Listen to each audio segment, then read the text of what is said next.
reason I started my YouTube video is to talk to someone, right? Okay, especially talk to people I used to know when I was younger, and I really miss them, my friends.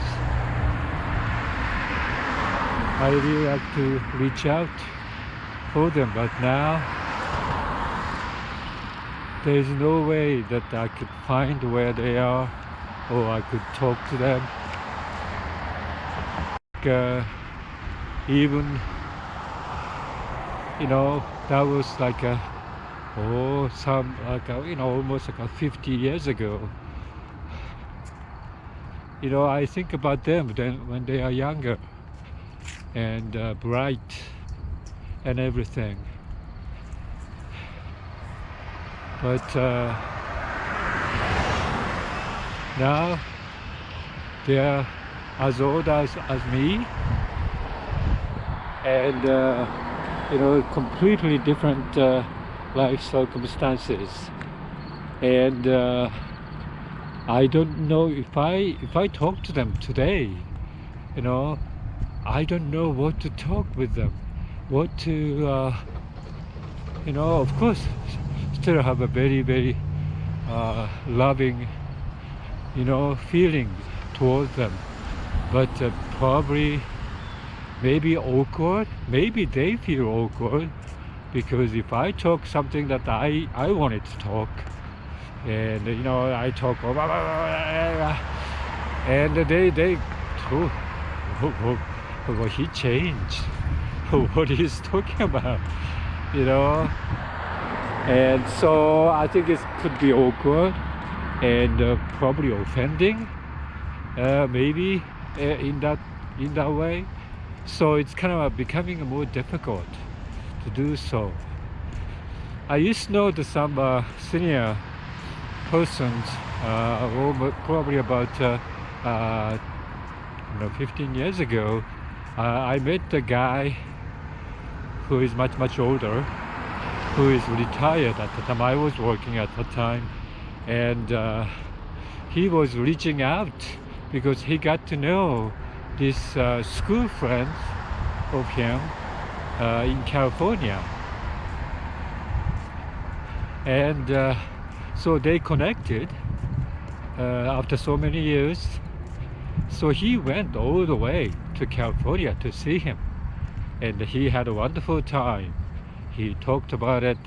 It was very, very good fun to do so. But for me, even at the time when I was hearing that story, wow, that sometimes, it could be fun, could be like a very, very nice experience to see old people like that. But then again, the life is so different. At the time already I felt like, wow, that could be kind of embarrassing moment maybe. When I don't know, about 1990s or something. So it's about 1997. I went back to Japan, and I kind of looked for some old friend of mine in high school. He was fortunately through the other friends, I located him. He was working my old alumni high school as a math teacher. So I called him up, and I went to visit this high school, and he was busy at that time. He was with students and all this thing, but he took a time to meet with me. And however, that particular meeting was kind of a little bit awkward because we talked about the thing that the old friends and who did this and who did that, But then after that, we didn't have anything to talk about. I think he was kind of quiet, and I was kind of trying to get more story out of him, but he was very quiet. And so, we departed, and that experience taught me, yeah, some people probably don't want to be reached out, and I don't feel like I embrace the somebody reaching out for me. I'm not sure me myself. I like that particular thing, but of course, I really miss the old friends, especially the good friends, the friends I really liked. I like to talk to them again. I'm not sure. So, yeah, that's one of the reasons that I probably started my video log, that I could reach out for them. And if you are very diligent enough to find me, or even though they don't have to find me, I would say they don't have to see my video, but I felt like I reached out for them. Oftentimes I talk about the old friends experiences in my video, and that's one of the reasons that why I made a video of how I miss them. So one of the friends that when I first came to, well, there's several friends I really miss when I first came to the US, because at that time I was very lonely. I came alone and studying in this university at the graduate school.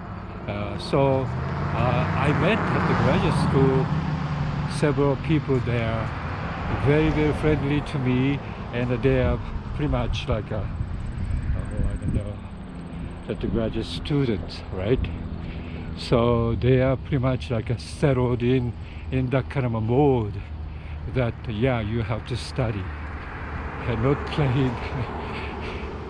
And so,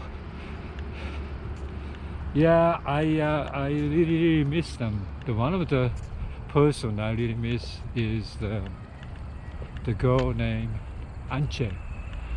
Anche is the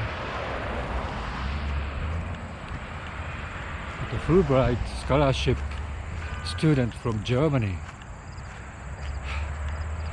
Bremen, Germany, I think she's from. And she was very nice. She was interested in Japan, and she was kind of trying to go out with me as much as possible. But I was like I was very I don't know, have a set of mind that I have to study, because that's all depend on my whole life will maybe depending on my study. So I didn't want to go out that much. I rather wanted to study. But she always wanted to go out somewhere and have fun, right? Okay. So, like her boyfriend, I would say, was I think about 30, 35-ish, much older. But he was like more or less like enjoying the opportunity to get back to be a student, to be a graduate student, pursuing his career. Yeah, I didn't know what his field was, and I don't remember. uh, the Anche's field is like a physics. She is very very bright person, and so I you know always felt that to go out. We of course if I had at that time the mindset of today, for example, today uh, I went out with them. You know, I could have went out many times and drinking and eating pizza at the pub and talking about life and all these things. I could have done that, but I didn't because I was more or less like a very rigid, you know, studious a guy who thought that was like a life and death if I don't study and I'll die or something. But of course, I think she went back. I don't know what happened to Mike. Mike is from Portland, Oregon, and that school was located in Seattle, Washington, and so I remember I visited Mike's house probably once, and but I think I knew that Antje went home to Germany because she is a government scholarship student. Therefore, she is obligated to go back to Germany. And I think I communicated with her. Gosh, I don't know when that was. I have a recollection, memories of communicating with her. Um, but I don't remember that incident that much. So probably one of the reasons that I felt like I shouldn't be talking to them, or I shouldn't look for the whereabouts of them, is again going back to my situation. I was feverishly trying to establish my life, getting married, and all. There's a lot of chaotic life there. I didn't have much time for them, and oh, I feel ashamed that if they looked at me today, they feel very get disappointed with me or something, and I don't like that. So I didn't, pretty much stop looking for them after a while. And I think that's a good thing because, just like I said before, some people don't want to be bothered in their past. And this is the old past. While you think about past, you have to think about today. Don't think about future either. You have to live today happily, and that's the philosophy of mine, right? And the philosophy of I think anybody else's. And so, yeah, you think about them. You fondly remember them. You would like to talk to them. You want to kind of repay the nicety that they did to me. I like to do a nice thing for them. Now, I like to repay, but those opportunity is gone, and those opportunity will never come back. And I feel sad about that. But yeah.